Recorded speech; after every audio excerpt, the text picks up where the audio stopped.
Hi, I am Aldrene M, Caoile, Criminology student 2 Delta at Sikosat Colleges. From the parts and function of SLR, I am going to discuss also the parts and function of DSLR. DSLR stands for Digital Single Lens Reflex. It is a digital camera that combines a digital imaging sensor with the mechanism and optics of single lens reflex camera. Let's break down the further. Digital refers to the fact that the camera works with a fixed digital sensor. The single lens portion means that the camera utilizes one lens for focusing, framing, and actually taking the photo, which is very different from rangefinder construction that does not allow you to view the image from the lens that will be capturing the photo. The system of a DSLR camera has two most important things, the body and the lens. Still, the full camera body of DSLR camera has many things to talk about. However, firstly, I would like to mention some of the most important things, which include viewfinder, LCD screen, mirror, lens, sensor, flash, mode dial, shutter release button, and the other important things that the DSLR camera owns: buttons, inputs, and SD card slot, hot shoe, and display. Viewfinder. Just as the name tells, a viewfinder is one of the most important parts of a camera.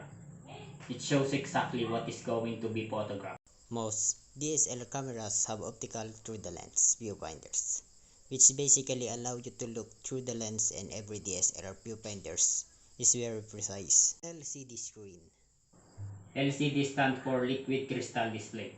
Simply put, it is the display of the camera, in which you are able to see what you have captured and how does it look as a final thing. The LCD screen on a DSLR camera has one important job. Whatever you want to do on your camera, the pictures, the settings, whatever is needed, it is shown on the LCD screen. Mirror. The mirror's job is to guide or direct the light from the lens into the viewfinder. It does a click once you take the picture. That click is the movement of the mirror on your DSLR camera. Lens. A lens brings light to a fixed focal point, and it allows you to control the amount of light that is coming at your camera. Lenses can be adjusted in many ways. The lenses that can be used with DSLR camera are a lot in number, and all of them work perfectly fine.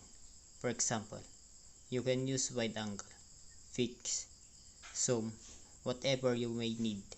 Flash. Almost every new DSLR camera has a built-in flash which comes out as a pop-up. For example, if you are using your camera in automatic mode, it fires fully automatically and brightens the scene, especially if you are shooting in the darker environments. It works perfectly fine.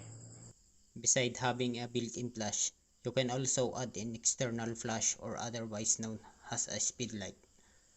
There are different choices and everything works great. Mode dial. Hence the name. The mode dial in DSLR camera, it helps you change the mode that you are shooting or taking of a picture. Most DSLR camera you will find the mode dial as a wheel, and it is very easy to be adjusted. Shutter release button. Basically on a DSLR camera, and in every camera, without the shutter release button, you cannot take a picture. This button is placed in the top right of the camera, and it is easy to be reached and used, of course.